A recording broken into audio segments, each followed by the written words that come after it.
Auzubillahiminashaitanirrajim. Bismillahirrahmanirrahim. Assalamu alaikum. Ji ayanu, pakhair agale, ni hao, chunashumme, washmale, ohai ganzaimas, guten morgen, ola, boyor, privyet, kaifa hal, halishuma chatore, ahlan wasalan, marhaba, buna, mucho, gracias, swabi, bhalli kare aaya, hosh geldin, anayo sayo, huya mora, Chiwato, Chihaliud, Kalimera, and a very warm welcome to everybody who's tuned in to PTV World and are watching World this morning alongside my very well-learned and amazing colleague who happens to be Miss Hajar Satti. I happen to be Shahzad Hassan Khan, and we hope and pray that everybody out there is doing wonderfully well and that you're ready to kickstart your day with us. But first things first, hello Hajra, how are you doing on a fine Wednesday here in Islamabad? Assalamu alaikum. Thank you so much for introducing me. It's a very fine sunny morning, and I think we have been discussing for quite some time that how in February we are feeling almost April, and it's almost feel like it's an early start of the spring. And I think we have been discussing that how these climatic changes, these changing seasonalities of the nature are affecting us.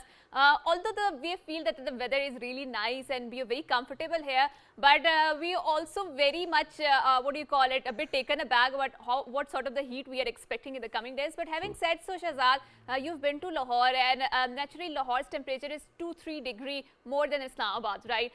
So how was Lahore? How was the temperature there? Exactly. So, I mean, it was very shocking for me. So imagine, I took a windproof jacket with me, and then, I had a long coat with me, and I was like that it's going to be as cold as it is in Islamabad. Because, if we go back in time, 15 or 20 days earlier, we could see that, if it was in Islamabad or Lahore, the temperature was somewhat the same, may it be the daytime or may it be the night. But, eventually, while I was in Lahore, what I realized was that it was hotter in Lahore. And I was like, okay, why did I even bring the jacket? So I wasn't wearing any jacket at all, so I was like, hey, you know what, this is the perfect weather to enjoy yourself in. It's like, how we say it in our household, mausam khul gaya hai. So it was that sort of weather, and we were enjoying it. It was amazing. It wasn't really cold. It wasn't really warm or hot. And I was like, yeah, that's good, man. So we do not have any more winters as well. And I kind of was taken aback as well because of the fact that, just a few days ago, we did this amazing show on climate change where somebody spoke about this World Bank report that, I spoke about that. Yeah, you spoke about it as well, that, from 5 months that the winter weather is going to shrink to 3 months. 2 months. And, yeah, 2 months. okay, 2 months. No, Yes.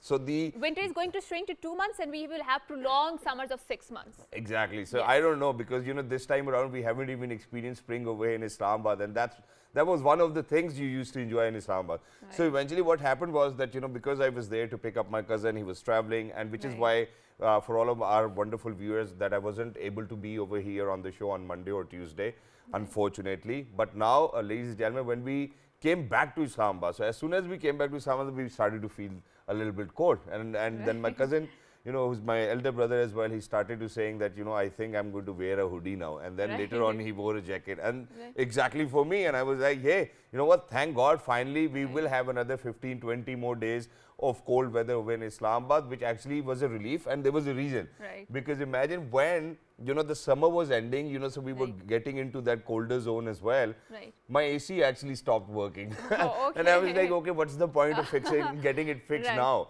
So now I think that... So you were hoping that we would have a prolonged winter, so you don't have to make fix sure... It. Yes, fix exactly. It. So which is why, what I did was that, now I'm thinking that, okay, I really need to get the gentleman over to come over and then just fix it. So ladies and gentlemen, please be prepared. But for all of those people who are going to listen to us and be like, nahi yaar, ये शहजाद लोग बता रहे थे कि सर्दी नहीं होगी, just look after yourself, just feel for yourself, because I think everybody will have a very different acclimatization to the weather. So please just do not follow, because as soon as we were having this conversation, our producer Saiba, Miss Sahab, came in and she was like, अच्छा लाहौर का मौसम कैसा है? I was like, if you are talking about your son, you really need to make sure that he wears warm clothes as well. But having said that, I think let's get started with the top stories. First up, Hajra, obviously a very unfortunate incident in Turkey, Syria and Lebanon. A lot of people have lost their lives as well.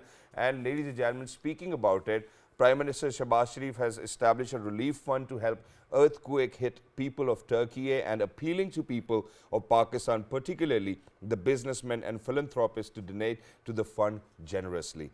The decision was taken in the meeting of the Federal Cabinet chaired by Prime Minister Shahbaz Sharif, which expressed condolence over the hundreds of quake-caused deaths in Turkey and Syria and offered Fatiha for the departed souls. Inna lillahi wa inna ilaihi rajiun. And may you come out of this misery as soon as possible. You build back better. I mean, we are all prayers for each and every individual who's been struck under this earthquake as well. So I was listening to a podcast and they mentioned about, it was actually about the economists, and they actually mentioned that because Turkey has a stringent controls over the construction, and that is why we didn't witness the scope of the destruction as much as this sort of magnitude of the earthquake would yield. Because I think that the latest reports puts the casualties somewhere at around 5 or 6,000, and obviously the unfortunate thing is that there's a snowstorm there which is actually hampering the humanitarian efforts over there. Exactly, and Hajar, not just that, while you mentioned it, I think from a couple of sources I even got to hear, I'm not really very sure about it, that the construction standards weren't really maintained within that part of Turkey as well. So, I think it's a mix of both. But having said that, I think there's another very scary news for all of us as well, where, from different sources we've been hearing that in next 15 days, unfortunately, that the same earthquake might take place over here in Pakistan as well. I'm certainly not sure whether we fall on the same seismic belt. Right, we really don't know, because we can't differentiate between what is fake news and what is the actual news. So unless this source is coming from authentic source, let's not discuss about it. So moving on to another top story, which is to observe the Kashmir Solidarity Day. The Sekab International and Fatma Jinnah Women University organized a declamation contest and poster competition on the 7th of February 2023. Winners of the declamation and poster competition were awarded by cash prizes by the guest of the honor, which happens to be the CEO of the Sekab International, Rafiq Ahmed Qureshi. During his remarks, Mr. Qureshi encouraged students to amplify their voices for Kashmiri people in their just and legitimate struggle for the realization of their inalienable right to self-determination. He pledges to extend his support for this cause. In recent years, we have seen that how some particular cause is not just championed by the activism, but that activism has also seeped into a very soft topics like how we display arts, how we display paintings, and how we project that particular cause through the paintings. And obviously, it is important to highlight the cause of Kashmiri people, because they have been suffering for quite a long time, and we really don't know how does it feel to be besieged in a one big huge valley where you cannot actually communicate with the outside world. There's a total barricade there, and this is obviously they're not fulfilling the human rights over there, and obviously in addition to that, Hajra, with a large number of occupational forces over there at the same time, then the use of pellet guns, then the children not allowed to go for the education or studies as well. I think there's the world has been together, we've been raising our voices, and we will continue to raise our concerns and voices for our Kashmiri brethren. But having said that, I will take you back to where, you said obviously we cannot talk about it because we're certainly not sure whether it's a reliable source or not. But having said that, I just wanted to, kind of share what we went through back in 2005. And then, we obviously used to have those drills in our university that God forbid if there's an earthquake, what you're supposed to do. So those 2-3 things which I have in my mind, I wanted to share with the viewers that God forbid if you are in such an situation, what you really need to do is then make sure that you find a place under some beams, pillars, so that, God forbid, if there's any sort of damage that you could actually protect yourself. Then for schools, if there are children out there, students out there, they recommend that you should actually get under your tables as well. And then, just the way, we kind of do it in our airplanes flights as well, so that's how you're supposed to do. So please make sure, just look after yourselves and then pray to Allah Almighty that Allah Mia, please do not give us any such sort of azab over here as well, because certainly, we're not in that condition, we're not in that state. But having said that, I think it's the education which will always mark that difference of one nation from another nation as well. And imagine, having said that, ladies and gentlemen, when we speak about private education systems over in Pakistan, I think they're doing wonderfully well because of the fact that, majority of the parents are satisfied with the kind of education that's being imparted. debatable, but yes. We will certainly get into that because that's where we are headed. But when we speak about public education, and Haja, I have because I've been mentioning that alhamdulillah I have 5 elder sisters as well. So I used to go to a school with my sisters, right? Okay. So it was a girls' college type of a thing, but from for grade 1 till 5, the boys could study over there as well. And I could see that, the standard wasn't of the sort that you could actually learn something, unfortunately. And I still do not remember whether I have learned anything over there or not, unfortunately. But that's way long back. I think it's somewhere in 90s probably.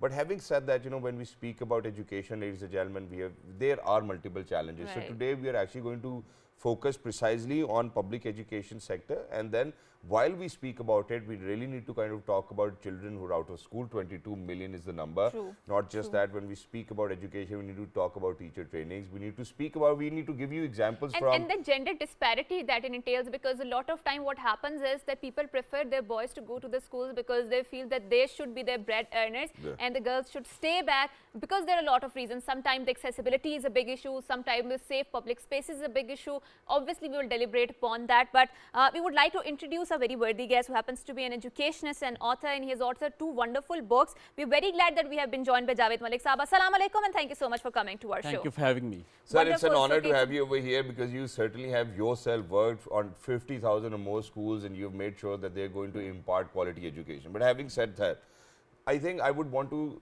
get started over here where we identify whether do we really need to kind of go around and do we really need to transform our education system, or do you think that, you know, that where we are as of now, we can certainly build back better?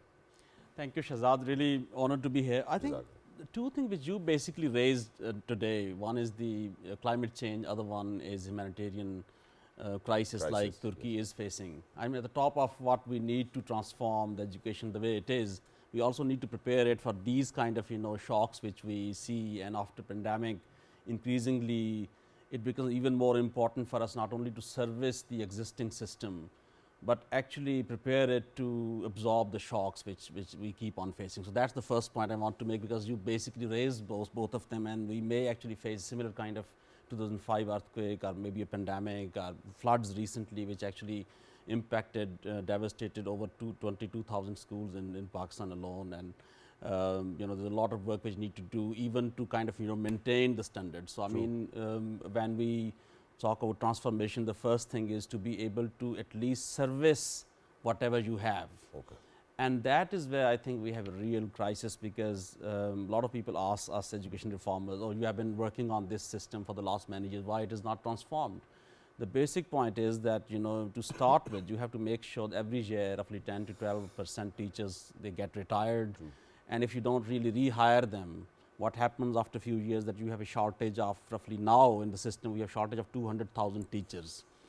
So when even while we have 22 million children out of school, yeah, you have shortage of this. So which actually means in Punjab alone, for example, you may have 15 to 20,000 primary schools where you have just maybe 2 teachers and 6 classes, and they're teaching 5 or 6 subjects. So, I mean, and I've been to such schools, and I mean, you in the public sector, there'll basically be no learning. And the evidence is that year after year, this report which comes from this very incredible Idara Talim Agahi from Lahore, and they measure the learning levels, and you keep on listening that, you know, majority of children who complete grade 5 education, out of them 60-65% cannot complete a sentence or cannot read a story. So, and you're right, our emphasis should entirely be public, yeah. Right. So, talking about more about the education system, and obviously we want to focus on the early childhood education. And so there was a report by the UNESCO which talked about born to learn, and they mentioned about that how children who attended some kind of organized pre-education, what we call it, the pre-early childhood education, were performing better. They were scoring better. So, do you think we are even at that point in a conversation in Pakistan where we are actually talking about this early childhood education? Because I don't think so we are focusing enough on education. No, I mean, not, I mean, it is even the basic, if you, early child education is still in addition to mainstream system. True, and our schools are, public sector schools are not ready for that. So when you enter a typical public sector school, primary school, high schools are much better. Typical primary schools in Punjab or in interior Sindh would have 2 to 3 classes and a veranda, and 2 teachers and 100 students. Exactly. And you, I mean, they are not even able to teach and cover. Each classroom doesn't have a teacher, and then you add this early childhood classes also, which actually need a specialized instruction system, and you won't have that. Actually, what we're talking about is disparity. There's a big disparity in people living in urban areas and people living in rural areas, and majority of our public sector schools are in rural areas. And unfortunately, the policy emphasis have been always on the urban areas and urban media and urban politics, which actually then prioritize, you know, most of the resources going to kind of, you know, these mega cities. But what is deprived is actually, you know, most of these, you know, villages which are isolated and where most of poor people live. And so that's exactly what I'm going to ask you now. So imagine that, you know, so what I'm trying to get out of the conversation we're having is that, you know, for now, till now, I think that our mindset has been, you can say a yes or a no, you know, that's fine, and that will actually, you know, draw that line as well. So imagine that our emphasis have been whether we have a teacher in a school, whether we have a classroom in a school, and do we have students in our school. So our emphasis has never ever been on what are we educating our children with, you know, what are we teaching our children with, what content are we sharing with them, you know, what sort of education standards are we bringing in. So हमारे लिए, मैं उर्दू में ही कहूँगा, हमारे लिए ये ज़रूरी है कि क्या उस्ताद मौजूद है, क्या स्कूल की दीवारें और स्कूल में क्लासरूम है, और क्या बच्चे मौजूद हैं. मेरा ख्याल है इससे ज़्यादा ऊपर हमने अभी तक सोचा ही नहीं है that what kind of education are we going to impart them. But even that one, Shahzad, even I would be very glad if I could have claimed today that every classroom in a public sector have a teacher, but I cannot claim that, right? I mean, now as of now when we are speaking, I cannot claim that every classroom in public sector schools, especially in primary schooling, have one teacher. To typically have roughly 30 to 40% primary schools having 2 teachers, 100 students and 2 rooms. That's where you are. True. That's the first thing. The second thing is, once you put in place, for example, a system, you don't service that often, and therefore you have this kind of, you know, a huge absence of teachers back. The third bit is, you have to have a relentless focus on learning and teaching. The entire focus should be on that. And that doesn't really come without really particular emphasis on that. And we have been talking mostly about 22 million children in school. But what about those 40 million who are in school, right? True. And who are not really learning enough? True. The real challenge is, and that's really a problem for us, that you are talking about access and quality, but not relevance. So, for example, what happens is if a poor person sends the child to a school, he completes metric and he is not able to read and write properly, you actually have a second problem then. Where would you take those children, right? So, I mean, we have to fix that in a fundamentally different manner. Sir, you know, if the definition of literacy in your country is going to be whether you can actually sign, you know, or do your signature, true, I think we have a lot of other challenges to cover up as well. But having said that, you know, let me take you back in time when I started my university. So imagine, you know, when I started my university, obviously the environment is very diverse in your universities. First of all, I'm thankful to Allah Almighty that I was in an urban place where I could go to a good university as well. But imagine, so we have had people from Sindh, we've had people from Balochistan, students from KPK, everywhere. Imagine that we certainly did not share the same level of education from all corners of Pakistan, and that actually did struck me. I was like, hey, you know what, there are people who still cannot, while they are in university, cannot understand Urdu at all. You know, English, I think that's far away. So imagine there were people who would still communicate in Sindhi, there were people who would still communicate in Balochistan. There's no harm in it. But when we talk about a universal education system within a country, everybody needs to come from a very likewise standard. You know, okay, they can be 19-20 ka fark, but you know, some people really need to be on the same page. And that was the challenge for our university professors, you know, how to kind of get them on board. And it took us at least 2 or 3 semesters to be on the same page, you know, where everybody was. So imagine that's the kind of diversity we're talking about, and that too in between provinces. Yeah, I mean, what you're talking essentially about is that how to kind of manage diversity. It's a country with 65 or 60 languages are spoken. It's a country where 40 districts are actually behind other districts. So there's multiple reports from Planning Commission which says that you have roughly 140 districts and roughly 40 of them are really poor, where, for example, the indicators are actually lower than sub-Saharan Africa in some places, where the number of children who goes to the metric level, especially the girls, in tehsils like Rajanpur or, you know, in Jampur or in parts of Balochistan, you are roughly 10% girls reaching to the high school level, right? So that's why you have a massive backlog. Once, for example, this diverse crowd, and many of them actually coming from extremely poor places, go to universities, you don't have enough systems where you could look after these children, right? We studied in abroad, other places, you have always these counseling services, you have these orientation sessions. In Pakistan, you have massive cultural poverty once a student, for example, joined LUMS or JIC, because, you know, you are suddenly hanging out with children, you are on scholarship, but other kids are kind of listening different songs, they're in a different kind of cultural orientation, you are in a different cultural orientation.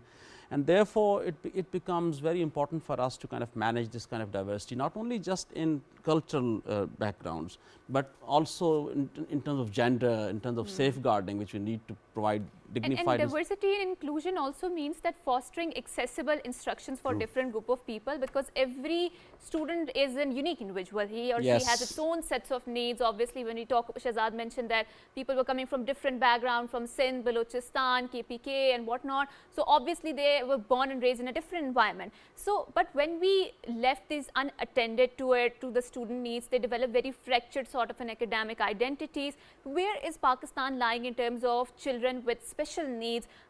Is our education actually geared towards it? Because there's a lot of conversation going on there, and I think we had recently had a bill in the parliament about the dyslexia and about this. But what exactly is the situation in the public schools? I think the good thing is that within disability, roughly 84% children you can manage within existing schools. So there's a milder disability and there's acute disability, and the data suggests us that roughly 84% children are having minor disabilities, which means they can be actually managed in the existing schools. And that for 14-15% you'll need a specialized school. So that's new approach is to kind of practice inclusive education, which is quite different from 80s when we used to have special education schools only. So that's the first thing. But the second thing is that you have to then really make teachers and administrators sensitive to the needs of these children.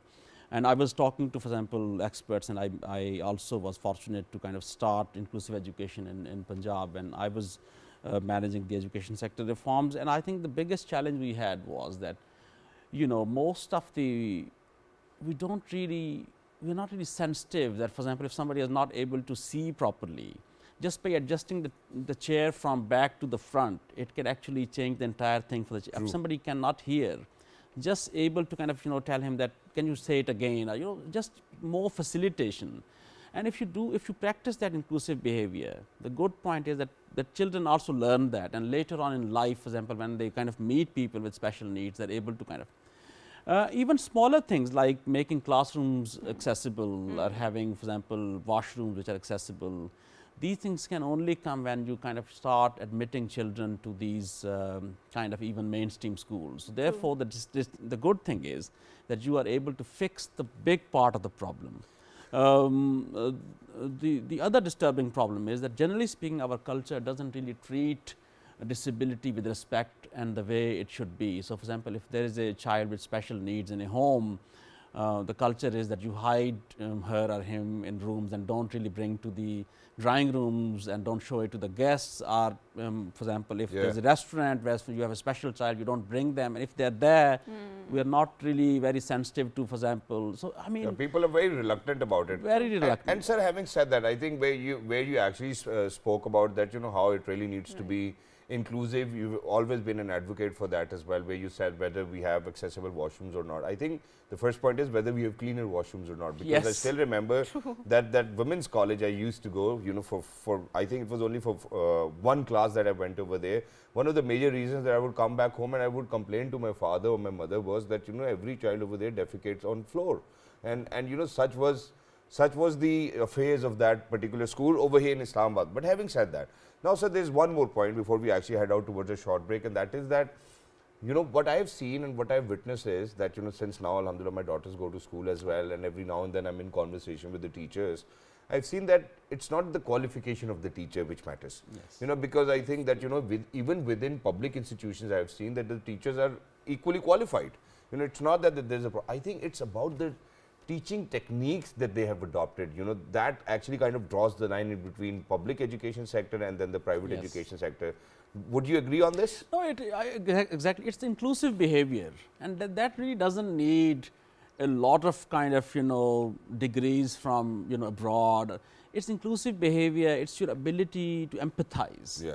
And empathy, if you have that, even if you're not trained, if you have empathy, you are able to understand needs of the people, you understand people with respect, and that allows you to treat people with different abilities differently, treating not just for the disabilities, for that matter, for that matter minorities, or for that matter, for example, people are from different backgrounds, or people who don't look like you.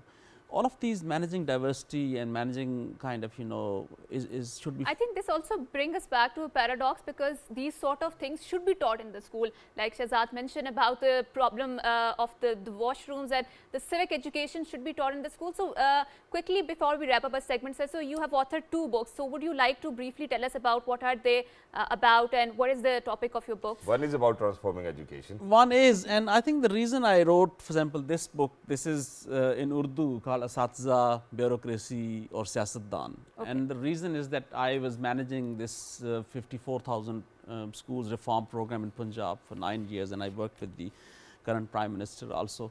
I think the real challenge I found that, the education policy discourse was restricted to like 50 people who can speak English, 10 in the World Bank, 10 of us in DFID, and 15 secretaries, and it sounded so super technical that we were not able to communicate to MPAs and teachers. So I wanted to demystify that, and I wrote this book in Urdu. It's a technical book, but it is in Urdu language in accessible form. If an MPA from Hafsabad or a teacher, a head teacher who wants to understand what assessment is, how, for example, you should approach education, what system building, and it's written in a historical manner, so you are not really bored about it. Nobody wants to talk about education. You go to a dinner and you talk to people that you work in education, and people are certainly off. But I wanted to write a fun book, which you still are able to relate, but this will teach you, if you're not, MA from Harvard in education, but you just want to approach education, somebody who's rooted in Pakistan, understand it quickly, just in 2 days. You can quickly read it and understand, okay, what's the system level reform program would work. So what is the quick fix? The quick fix is that you appoint high quality head teachers. Okay. That's the only thing, and empowered ones. Because the teachers are That's the same. the one thing. The silver bullet is if you appoint high quality head teachers and give them power, they will transform the school, and the emphasis is not on head teachers recruitment. That's one thing I wanted to just exactly. But thank you very much, Javed sir, for being Thank with you us. so Lovely much. to be in conversation with you. And before we actually head out towards a short break, Haja, I have a simple question for you. Okay. So imagine that, in our lives, obviously the kind of jobs we have or the kind of work we do, we are public figures, we go to different places. I've been in conversations with people, from who actually were member provincial assemblies. Okay, wonderful. I asked them a couple of questions which they certainly didn't have any idea about. I know obviously they are people's representative, people actually choose them to kind of work on what is very relevant to their particular area, and that's beautiful. But having said that, I think that we really need to have some quality people who are very educated, who know how things are in the world, have maximum exposure, and that's the kind of leadership that we would certainly want, and that's the kind of people who would certainly think about the standards of education as well. This is my humble suggestion. I'm not saying that, that people who could not actually speak English shouldn't be there. That's not what I'm saying. Even if you speak Urdu, but at least you should know Pakistan ka qawmi tarana. At least you should know Pakistan's national bird. At least you should know Pakistan's, the national sport as well. At least know about Pakistan. At least know about your country. At least you should know about how the education standards need to be. At least you should need to know how the exposures are. For example, I'm going to give you an example of Mr. Ahsan Iqbal Sahab as well. Okay. A wonderful, prolific gentleman. Whenever I've been in conversation with him, I always used to think that, these are the kind of people that people really need to follow. Such magnificent personalities, educated, and they would always make sure to talk about people collectively as well. And I think that's the kind of leadership that will certainly take us towards Pakistan being more educated. That's very true. And talking about the human rights, obviously education is a big one. But having said so, there are other rights of other beings in this world, that we are going to talk about it, but after a short break. Good morning.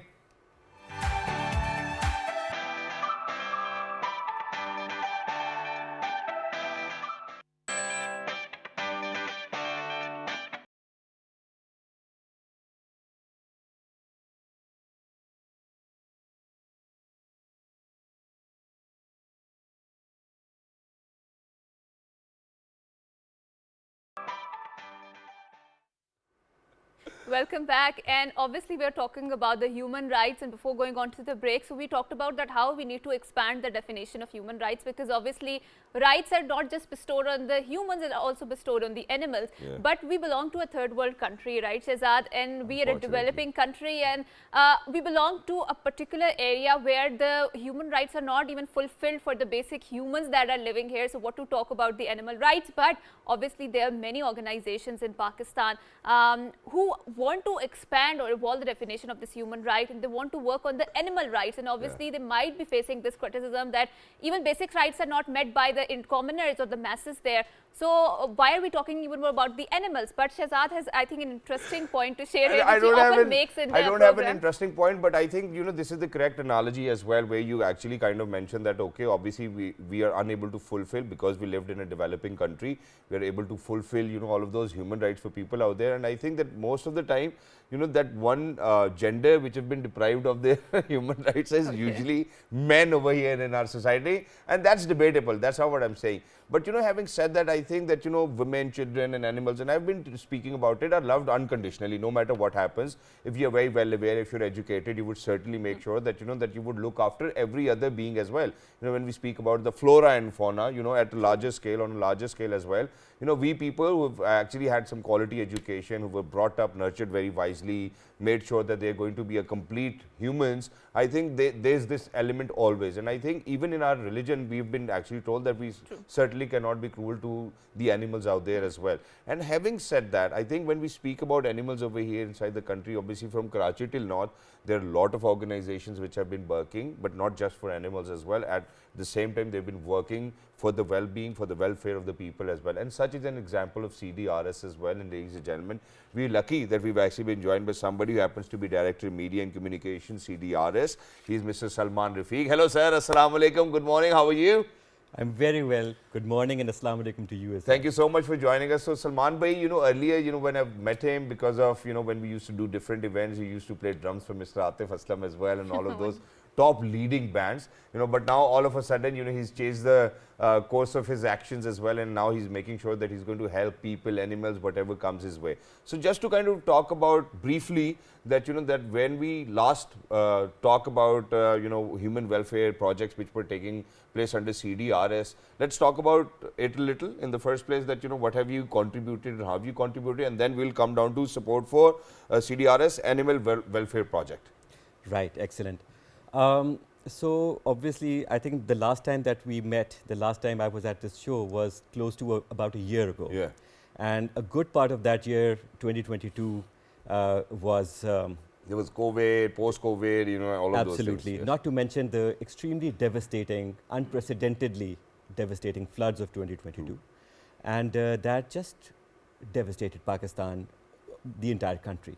And so I'd like to mention what CDRS was doing in about 26 districts across all 4 provinces. Our teams were immediately deployed, and we were on the field, on the ground, trying to help out as much as we could. And that approach was in phases. The first phase obviously was rescue and just bringing to a place of safety to people who had been affected by the floods and were stranded. So whatever we could do, sometimes in places where there was a lot of water and we did not have boats to reach far-flung areas and to reach the people, some of whom were at the roofs of their houses with water up to their necks.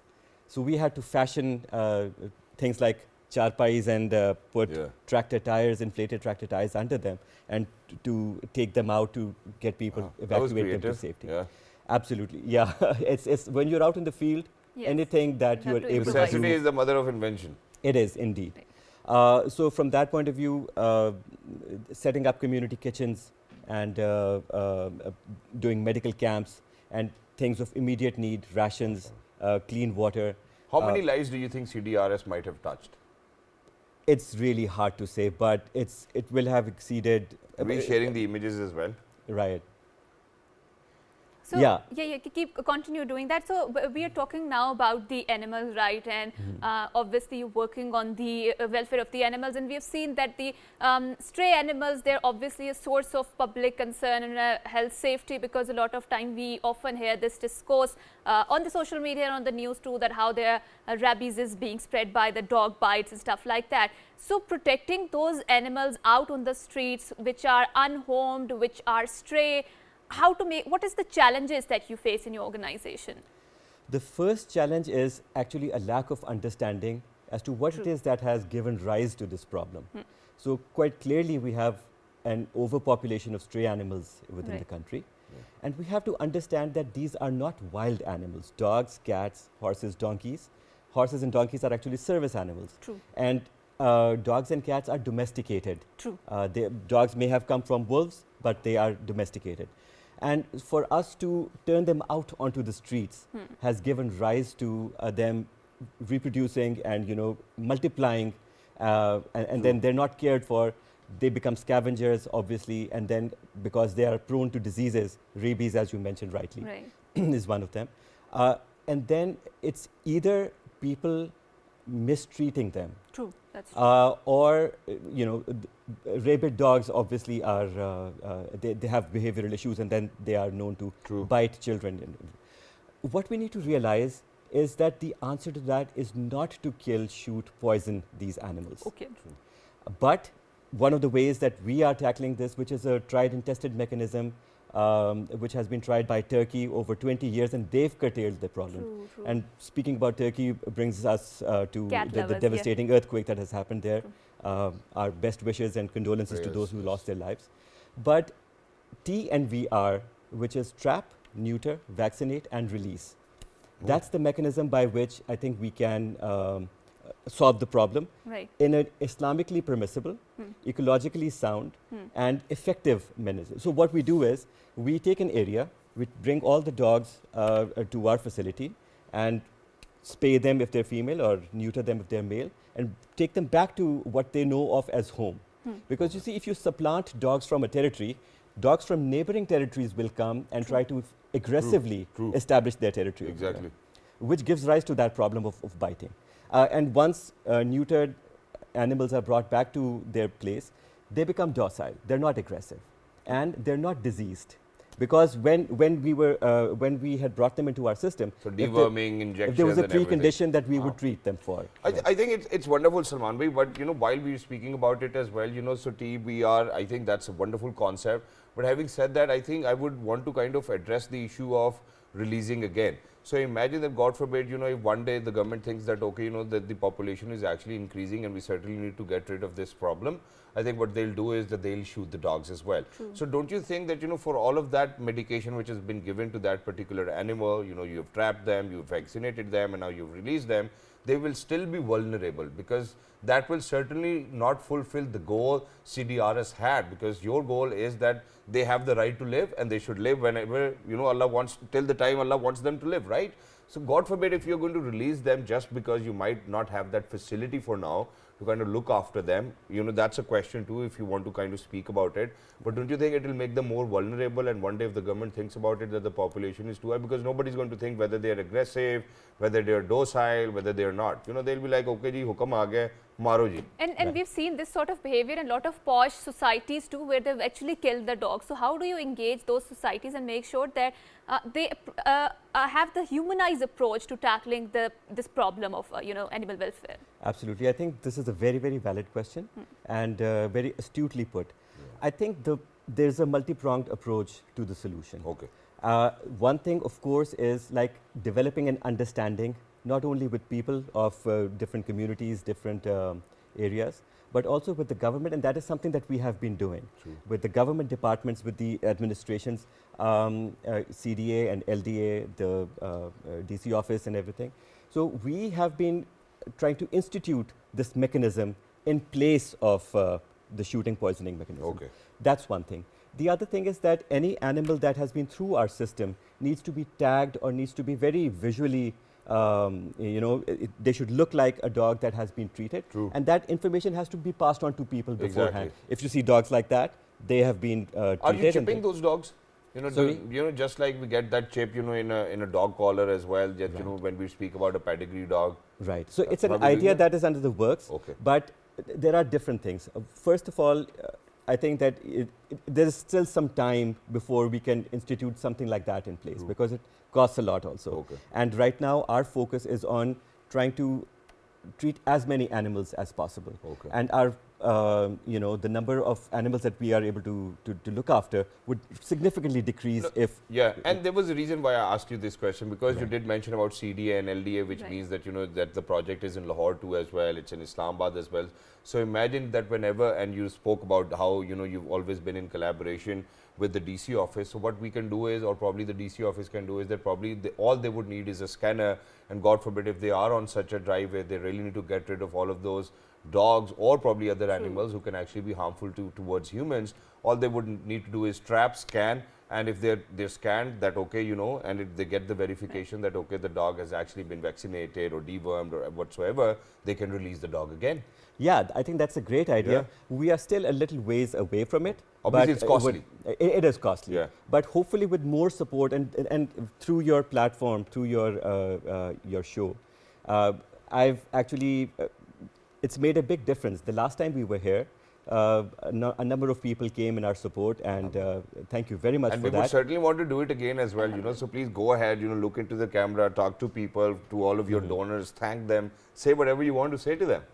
I certainly will. But to answer that particular question, I think that over the entire country, we need to have this message. People should tell people. True. And I think one of the things that we have noticed is if you teach hatred, then hatred will be widespread. True. If you teach love, then love will be widespread. True. One of the things that children don't understand is that if they'll see a stray dog, that dog is minding its own business. They'll pick up a stone and throw it just for spite or because they don't know any better. But they don't realize that if that stone hits and creates a small lesion, the dog will be irritated and scratch it. True. Pretty soon it's a bigger wound and it gets infested with maggots. Right. And those maggots, it's the equivalent of being eaten alive, very, very slowly and painfully. Right. So, stop doing that. It does not. One of the good things about our project, our Benji project, which is what the Animal Welfare Project is called. Exactly. And in addition to that, I would request to all of those dogs who are out there as well, if I'm going on a bike and if you chase me, please don't do that, because that will actually scare me a lot you as see, well. It's a behavioral thing. Exactly. But yeah, exactly. I think it's because those dogs are creating territory. Because I have a solution for that too as well. For all of those people who are actually scared of the dogs while you're going on the bike, and then, it kind of pushes you to pick up a stone or something or throw at them as well. Ladies and gentlemen, if you stop your bike, they will stop too. They wouldn't really chase you, they wouldn't come towards you as well. And then I've seen, I think it's not just about how, animals are behaving, but I think at the same time I've seen a lot of people who are literally very psychotic about, as soon as they're going to see any stray dog, they're going to throw a stone, or probably they would just do that. I think that their parents really need to look after them. I think their parents really need to educate them that, they certainly can coexist. We all can coexist. That's why we are human beings and they are animals. That's right. And you see, in fact, that is what sets off this retaliatory behavior. If you are aggressive towards something, a living being, the general reaction would be to show that back. Exactly. So now I think we're going to give you a moment to go talk to your donors as well, people who are listening who might not be a part of CDRS as of now. How can they become a part? How can they donate? Please go ahead. Absolutely. So I think over the course of 17 years of CDRS, remember it's an organization that was formed in 2005 at the time of the earthquake. So very recently we celebrated 17 years of success, of service to our great nation of Pakistan, and to expansion of all of our projects. It has been, we were the people who were on the ground doing all the work, but it was everybody across the world who were our donors and are our donors, and your numbers are increasing, alhamdulillah. I want to really thank you very, very much for your support, for your constant engagement with us, and whether it's any of our projects, the more than 700 water projects across the country, or whether it's the House of Blessings for Widows and Orphans, where the last time that we spoke, there was one in Pindi, and ever since, because of its success, over about 3 years, there's the second House of Blessings, which has opened its doors in Karachi. MashaAllah. And also the Benji project that we spoke in length about. It's a nationwide issue that we have to address, but we have to address it in an Islamically permissible and humane way. Otherwise, remember, we as a nation will not be blessed by Allah if we are cruel to its, the weakest of the ecosystem. Exactly. Thank you very much, Salman Bhai, for being with you us. so Lovely much. to be in conversation with you, and for each and every one of you who are actually out there, been following this journey of CDRS. Sunil, the founder, Todd Shah himself, he couldn't make it today. So Todd, get well soon, because you had migraine today. But this gentleman came down to Pakistan in 2005, looked at people, and he stayed back. He never went back. Now he's got a wonderful baby boy. He's married over here in Pakistan as well, and he's making sure that he's going to dedicate his life for the welfare or the well-being of the people of Pakistan. So Todd, thank you so much for giving us CDRS. Thank you so much for all of those projects which you've undertaken to help humanity and to make sure that you're going to work towards the well-being of the people of Pakistan, not just Pakistan, outside Pakistan as well. So thank you very much, CDRS, so much for being with us. Lovely to be in conversation. Haja, you want to say something? Yes, so one last thought before we wrap up. Obviously, animals do not have a voice. They could not speak to us directly, and that is why I think that they are the marginalized of the marginalized segment in our society, because they are not looked after well. And I think we were talking about the Turkey. Turkey is one of the, I think, most feral-loving country in the world, and the cats there so look after well, and they are so territorial about that particular area because they are loved by the people there. And I think we need to develop the same ethics over here in Pakistan. So until next time, it's a goodbye. Allah Hafiz and good Good morning. morning. Have a great day.